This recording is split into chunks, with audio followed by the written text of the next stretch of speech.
সমস্যা হয়েছে বাড়তি দাম বেশি দাম নিল, অন্য অন্য জিনিসের দামও বাড়তি, সবটাই বাড়তি।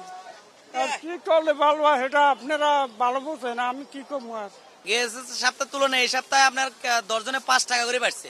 সাদা ডিম হলে 150 টাকা, লাল ডিম হলে 155 টাকা। বাড়ার কারণটা কি ভাই, এটা আর দ্বারা কইতে পারে, কারণ আমরা কিনে এনে বিক্রি করি, কথা বুঝছেন, এটা তো আমরা জানি না। আমরা 5 টাকা লাভ করে বিক্রি করি, এই পর্যন্ত কইতে পারি আপনার কাছে। ব্রয়লার হলো আপনার 175 টাকা কেজি, পাকিস্তানি 260, লাল লেয়ার হলো 300 টাকা কেজি।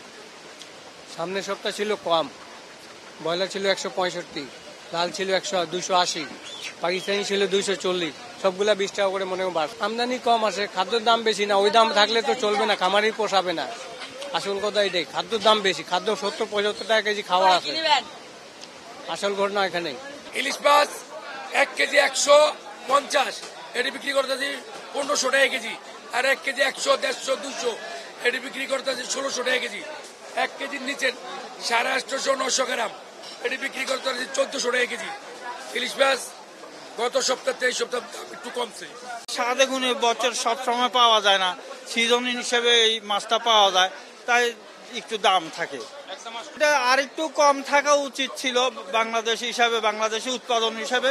ইলিশ মাছের দাম যদি 800 টাকা হইতো দাম, তাহলে ঠিক, তাহলে নিম্ন শ্রেণীর লোকেরাও খাইতে পারতো। এখন নিম্ন শ্রেণীর লোকেরা খাইতে পারে না, মধ্য শ্রেণীর লোকেরাও খাইতে পারতেছে না। আমি তো মধ্য শ্রেণীর থেকেও নিম্ন শ্রেণী, তাও আমি এত আপনাদের সামনে দাম মূল্যমূল্য করতেছি না 50 টাকা কমানোর জন্য। এখন কি করুন, তারা কমায় না, তাদেরও পোষায় না, তাদেরও তো 20-50 টাকা লাভ করতে হবে, এই কারণে কিনছি।